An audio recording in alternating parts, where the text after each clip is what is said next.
you and your wife are doing a road trip, is that right? We are. It's getting into the business end of things now. We set off on the 15th of September. Um, so we'll be, well, I'm going to do it on my motorcycle. She's going to be in a camper Wow. van with a dog. So we're going to go from New York to LA via 10 cities. And the idea is that um, we're raising money for a couple of organizations. One, National Independent Venues Foundation, and also Musicians on Call, which is another charity that we're involved with. So we've always wanted to we do a lot of big road trips. We'd always wanted to do the cross country trip, and we thought we could sort of tie it in with something beneficial. And it was driven off of during COVID. I interviewed a representative from NIVA, National Independent Venues Association, who ran the Save House stages and all of that. And it was just scary listening to that. Like their membership, I think over 85% was in, they were going to go out of business effectively without federal assistance. And Wow. it got us kind of thinking about, how important independent venues are really in the music industry to everything. I mean, we run a music website, right? If artists can't come through town, then where can you see the artists? What can they do? So yeah. Where's home for y'all? So home is now Chicago, but you can probably tell not originally from there. So we moved over from the UK in 2011. So it'll be 12 years this October. Moved over my job. I work for Deloitte, so I got the chance to come over on ostensibly a 2-year secondment, and we just loved Chicago when we arrived here. I enjoyed the work more over here. Nice. Yeah. What kind of work you do at Deloitte? So I do tax. I do value added tax randomly, which is it doesn't even exist here in the US, right? But we have a team here in the US which is predominantly expats, who help sort of US multinationals go anywhere in the world where there's value added tax. So I do a lot of supply chain work Yeah, and like that in my day to day job. that's great. Then you got your passion on the side, right? Yeah, we've got this on the side. So yeah, I've got to be honest. I've got to give credit to Deloitte letting me take 5 weeks out of the office all at once. So when I told my boss, he was like 5 weeks. I was like, don't worry, I'm not going to take any PTO like prior to that. I'll store it all up for that period. Um, but yeah, it'll be kind of nice. It's going to be Did you start this publication, or you Yeah, and your wife? I mean, my wife does most of the really hard work behind maintaining the website, and she when we came over, she was a recruitment consultant in the UK, and when we came over, we were on a my visa, so I was on an L1, which meant she couldn't work until she got a work permit, and she was always a photographer. She always loved photography back in the UK. So we were like, well, go and do a qualification then. I mean, while you're over here. So she did that, and then she just because we both love going to see live music so much, she started shooting live shows, and she shot for a couple of other websites, probably for 3 4 years, and then we're like, why don't we set our own up? And so we set it up, and we've now got like she'll kill me for not knowing the numbers, like 20 plus contributors from all over the US, maybe more. And so photographers who will review shows and festivals, and then we try and do, and that's on me, so it hasn't been as much as trying to juggle a job at Deloitte with this is is always a challenge. But we try and do sort of music industry interviews as well. So we've interviewed a couple of publicists, producers, and then obviously this trip we're hoping to interview venue owners at every stop that we go through. That's awesome. Yeah. So it's Good for you. And I'm sorry I didn't catch your name. Phil. Phil. Okay, Eric. Yeah. Um, I think that's great. My daughter Yeah. lives in Chicago. She's recently out of college, and then my day Awesome. job is I run a healthcare software company. Okay. Um, Yeah, are you on the West Coast? I'm a little bit of a nomad. I've got a home in Clarksdale, and then Yeah. I bounce back and forth between there, Portland, Oregon, and then also Savannah, Georgia. Yeah. So, it's probably not it's not the best if you're trying to have a relationship. I was gonna say there's quite a distance between those three. It's like this woman I spent time with, she's awesome. We've been together quite a bit, but I think she's grown weary of my travel schedules. My day job, I've got about folks in 20 states, and Yeah. I'm just, but it works. And then I got involved at Ground Zero, and then through a series of events, I now run that. I've got great managers, and we've opened a sister club on the coast, and we're now doing fusion events with symphonies. So we did an event in Dublin with the National Irish Symphony and ourselves. Oh, really? And we did one in Savannah, and then just finalizing a project down in Brazil. So we're of the mind, if you can't get to Clarksdale, we'll come to you. Yeah, that's awesome. So that seems to be working out pretty darn well. And actually just recorded our first album called Symphonic Blues Experience. And it's too bad you guys aren't coming 2 weeks later. We're doing an album release on October 20th. Oh, that's a shame. That would have been perfect. Yeah, I mean, I'd be honored to host you down there for that. But good on you for what you're doing, man. And yeah, no problem. And then, like I say, I mean, it's not sort of, totally. I'd always wanted to do the trip across the US anyway, but it's like sometimes you just think, well, if you can tie something good in with it and something that we love anyway, then why not? Why not draw a bit of attention to independent venues or musicians on call as we go across the country? Well, I also part owner of a club in Seattle called the Crocodile. So if you have any interest there, let me know. I'm in Seattle for work next week. I should probably look it up. I'm there on Tuesday. Yeah, so I'll connect you with the leadership there. It became kind of the grunge. Yeah. Ground Zero, Cobain and Pearl Jam and Stone Temple. They all played there in the 90s. And oh yeah, that would be awesome. Yeah. Yeah. So I've still got in my head that next year, Kirsten will kill me when she goes to edit this video, but we'll do the same trip, but just go across the top of the country this time because we're predominantly in the south as we go across. Yeah. I mean, it's a bit loopy. We start New York, then we're Cleveland, Detroit, Chicago, Johnson City. We're going to do the down home in Johnson City, then Nashville, then Clarksdale, then Florence, Alabama, and then I'm spacing out Austin. So I think we've lined up. I think out of the 10, we've got interviews and sort of show rounds lined up at 5 or 6 now. So we're just trying to get the final ones in the door before we set off. Yeah, good for you. I'm sorry to be eating. No problem at all. Thanks for taking the time. I appreciate it. I was actually it's funny because you mentioning like your 3 places to live, and obviously was Portland your home to start with? Well, so I grew up in the Bay Area, and then my ex-wife is from here, and we lived in Seattle, and then unfortunately our relationship was kind of realizing was not going to be sustainable, so I committed to getting back to Portland for to make sure the kids are off to college. And so I ended up, I had a place, I sold it, I rent one here, and so it's a good city. It's had COVID kind of destroyed it, and the homeless situation is really bad here. So it's not what it was. My hope is it will come back. I think the music scene is not. It's okay. It's not great here, right? I've been out there a few times for work, and it's a nice feeling city. But yeah, I do. I mean, I notice when I'm out there in San Francisco and LA and Portland, actually just how serious the homeless situation is, right? And I don't know how you fix that.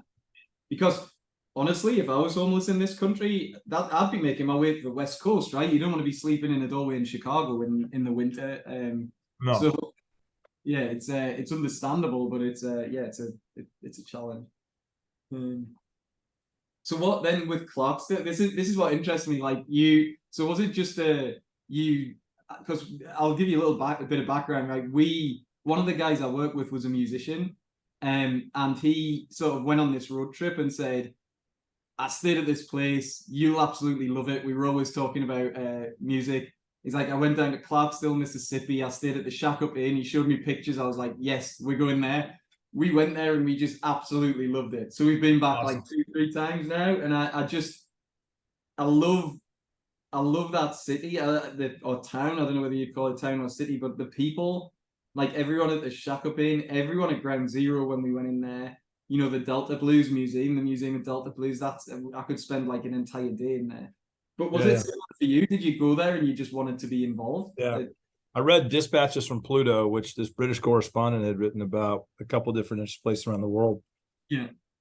And so the buddy and I went down there, and I had like I said, one of the owners of the Crocodile Cafe in Seattle, and pure chance, a buddy of mine came down. I'm like, dude, we should do something here. So I bought a property, renovated, turned it into a home, and then bought an event space next door, which I turned into a restaurant called Hooker Grocer and Eatery. Yeah. And then got to know the mayor who was with the club. He and Morgan Freeman had started Ground Zero, and I said, look, I would love to get involved. And that was Bill. Was that Bill? Yeah. So I actually office at Bill's office now. Bill passed away, but I still, that's where my office is. And then he basically said, yeah, I'd love to have you join as a partner. And then Morgan's there intermittently, but just decided to see if we could kind of further support the business. So been 5 years, and just it's a cool thing. It's a labor of love, probably no different than what you're doing, but the brand is great. It's got, on any given night, a third of the people there are European or Australian or whatever. Yeah. And so then we got a franchise partner now, and then I saw this Australian hip hop band do a fusion event with the Adelaide Symphony in Australia. Yeah. And so I said, let's do the same thing on the blues front. So last year and a half kind of worked on that and approached the conductor at the Savannah, Georgia Symphony. And we did an event down there for 18,000 people. And so I'm spending a lot of time, again, this whole concept of exporting the blues to folks that can't get there. But the club, to your point, just kind of met some really wonderful people. And I said, I'd like to. So I've got a restaurant, the club. I'm on the board of the charter school there. Yeah. And it's rural America is unique. Rural America in the South is even more unique. And at the same point, I kind of view from a workforce development and tourism, you feel like you're paying it forward, right? I mean, I could not have the same impact in Portland or Palo Alto where I grew up. So I figured this is a way to lean in on an important piece of American history. Yeah.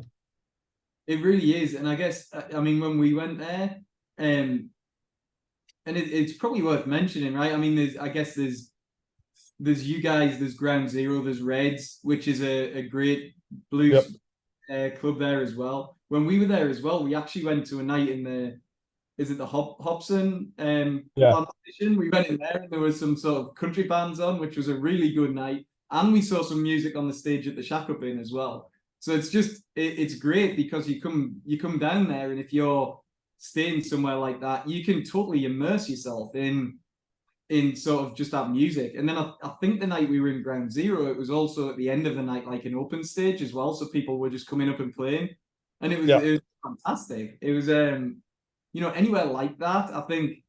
And then for me, coming from the UK, driving into Clarksdale and getting into Mississippi and then seeing like fields of cotton. I've never seen that before in my life.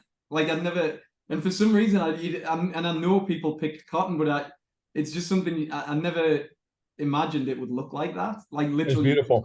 Yeah, it really is. I mean, there's something on the brain that does when, if you're at the beach, right? Yeah. There's a calming effect to look out on the water and see blue across the horizon. Yeah. If you take the topography of the Mississippi Delta, it's the same flatness, but instead of blue, it's white. Yeah. So if you go from early September to mid-October, just white everywhere, it's gorgeous, Yeah. It's there's a lot of homogeny across the United States, and it's probably the same in parts of Europe. But in Mississippi, there's a sense of uniqueness and pride and distinction that I really like, especially the work that you do or the work that I do that puts food on the table. Yeah. This is a nice alternative, and it's an important part of American and music history. So I feel like, I'm doing my bit to try and sustain it. The club's doing great. It's neat to go to Dublin, Ireland, or working on something down in Brazil right now, and the brand is strong. The brand of blues, the brand of Delta blues.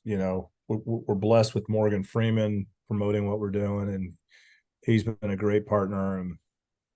And was he a founding partner of he was a founding partner. So he and Bill Luckett, and then Howard Stovall's family owned the property and turned it into a music venue, and Howard's involved as well. So the Luckett's family's involved, and obviously Morgan, and then Howard and myself. I'm kind of the operating, investor that kind of deals with the day-to-day operations with the managers. Yeah. And it's good. It's a good thing. And I'm sorry I'm not going to be there when y'all are there. I'll be there like the following week, but I'll make sure we take good care of you. Yeah, that would be great. Like I'm really looking forward to. I think we're a couple of nights actually, and we tried to build it around giving ourselves a little bit of a break, particularly because I'm going to be on the bike for long periods of each day. So at some spots we've got a couple of nights. I think we're a couple of nights in Clarksdale. We're a couple of nights in. We'd actually built it around when we originally planned it. Every year, since it was founded, we've been down to Florence in Alabama for Jason Isbell's festival, Shoals Fest. So we built it around the dates that was going to be. Got it. He announced once we planned everything out that he wasn't doing it this year. Like, damn it. But there's a King Biscuit Festival in Arkansas, which is about 30 minutes away that weekend when you're there, I think. Oh, really? Yeah. And then, I'm involved with a festival called the Deep Blues Fest, which I think is about a week or two later. And then we're doing an album release party on the weekend after that. And what the album release, Eric? So is it just is it compilation of blues artists, or is it No, it's our symphonic blues. That's a symphonic blues. Okay. Yeah. So what we've got is we've got some blues artists playing alongside it's called the RTE Orchestral Symphony, which is it's the Irish version of the BBC. So it's a national symphony. And so we just wrapped up recording, and we're going to do kind of a launch of it at the club and do it as a fundraiser for the local artists and stuff. So it's cool, and it's an experiment, right? But I've got 2 data points now that says this thing is really a unique blend. And we've got another host of venues lined up, and I thought if we could do something to help the community, these artists that call the Delta home, if we can figure out a way to kind of give back to them, I think that's important. I think that's what I wanted to draw out from this trip as well, right? Because I know, and you're saying that the club's doing well, but I don't think generally, in the majority of cases, right, not running an independent venue isn't going to make you a millionaire. I think it's fair to say, like, if it's just the venue itself, but right. Like, I want to, and listening to you talk, it's similar to venue owners that I've met, right? I think people are doing this because they genuinely love the music. They love music. They want to create a space for people to play music and for that to happen. Yeah, look, you do what you do. I do what I do that puts food on the table. But at the same point, you've got a brand, a responsibility, a legacy where blues have shaped so many different music genres, and it was done in the Delta. So I would still contend we've got a responsibility to make that durable and in perpetuity. And if you can bring joy to people that are local or they're traveling from Ireland or England or Tokyo or what have you, it's going to work, and then you're going to get, and the story is unique enough that Euronews did a piece on us last year, for example. And, we've had other recordings. The Peacock Channel did an episode there. So, there's enough that people saying, hey, yeah, this is a cool brand, and arguably an American brand that has a global influence. So I do this to kind of enjoy the music, but also kind of keep history alive, And the nice thing is a lot of our artists that play are in their 20s and 30s, which to me is extremely positive, right? You're going to have folks that have been around that are older than you and I. But if the torch is being passed, I think that bodes well for the future. I mean, it's a typical unique genre, and then there's derivatives of that. But and there's still, I mean, the area is still producing phenomenal musicians, right? I mean, Chris Stone, like we've seen him on probably 3 or 4 separate occasions now. Yeah. And it's because you see every time, like we've seen him at a couple of festivals, people come out onto their perfect stage set, and then he walks out with his guitar in a soft case, unpacks his guitar, gets up there, and then just absolutely, rips compared to everybody else. And he was, we saw him at 2 last year, actually. We saw him at Bourbon and Beyond, and then we saw him at Schulz Fest. He played at Schulz Fest, and it was... Well, you got Anthony Bigay, Sherrod, Jax Nasser, Lucius Spiller, Keith Johnson. So there is, I just think it bodes well. It's and the nice thing about blues is it's not limited to a certain age group. No. I mean, I took my daughters to Dublin to this symphonic blues experience. They had a blast, right? And but it needs to stay current. And people will make sure as they're on their tour, whether they're playing in Nashville, Memphis, or New Orleans, that Clarksdale's on the list. And then again, we opened a club in Biloxi and with some franchise partners. And so that's that under the Ground Zero brand? It's Ground Zero Biloxi. Okay. And then the intention is to push that out further if you can? Beyond that, I don't know yet, right? I mean, you want to be cautious. I think we're going to continue to keep stock of it and see what goes down. But I think it's cool, right? It's fun, it's good. I think the main thing is to maintain authenticity as well. Yeah. Right. So you don't want to Disneyland it. You don't want it to be like a Hard Rock Cafe kind of. I don't. I mean, you've been there. You want it to feel like, this is a converted cotton warehouse that serves great music. And, I lived in Austin. I've not made it up to Florence. I need to. Our club in Seattle that's totally related to Crocodiles is authentic. I mean, people are coming for experiences, not only good music, if that makes sense.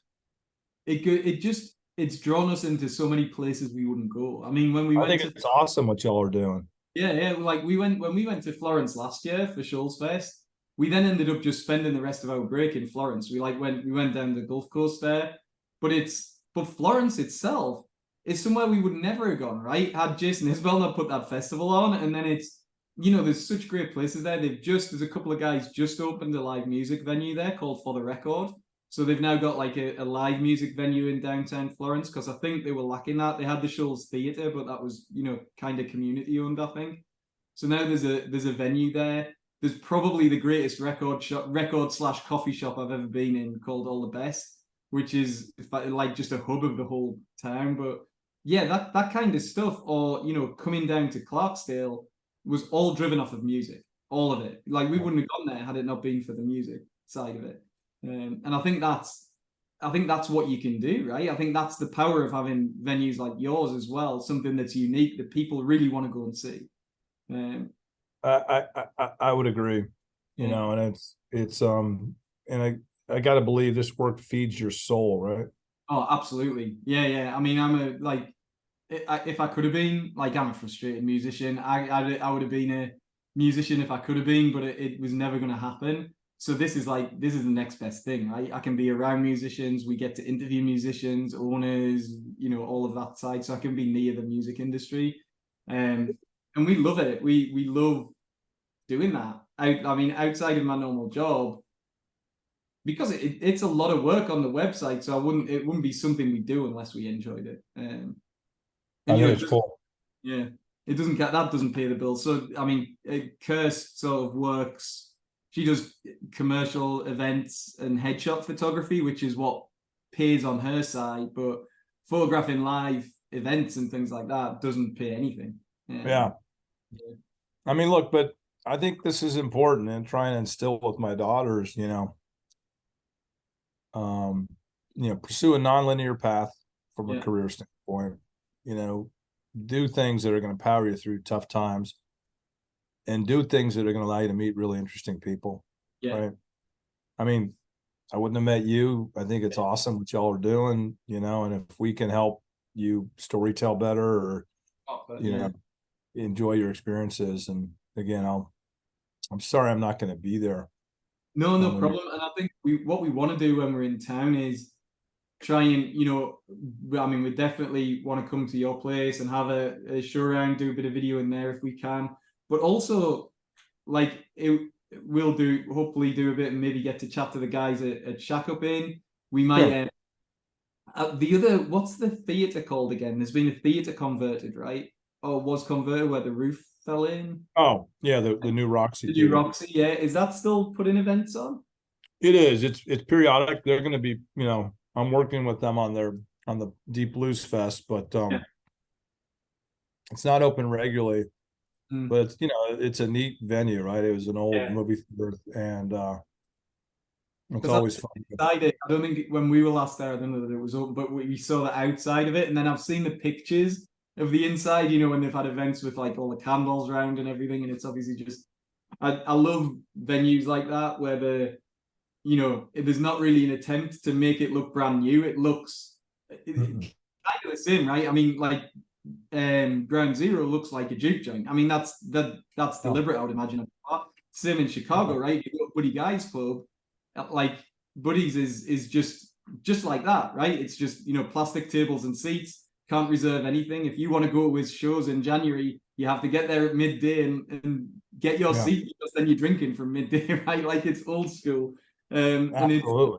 I really love that side of things. And being able to experience that, because it's, you're right. You're keeping something alive that was, well, I mean, ultimately, and I've had this discussion, I mean, the blues are where it all started. I mean, really, fundamentally, when you go back, you can trace nearly everything back to sort of, whether it's Robert Johnson or prior to that, but like, it's the building blocks of nearly everything else. Agreed. It was interesting to me when we went to the Museum of Delta Blues there. They had so many pictures of Robert Plant visiting and everything, and I mean, the blues, Led Zeppelin were fundamentally like a blues. AC/DC. Yeah, I mean, Rolling Stones. Cool. I got to jump on a call, but anything else I can do for you? No problem. We just wanted to jump on, and I think like the idea of some of these interviews is just to get a bit of insight into the people who are running these venues. So that was perfect. Thanks so much. All right, well, let me give you my email, and then before you get to Clarksdale, give me another holler. I want to make sure I take good care of you.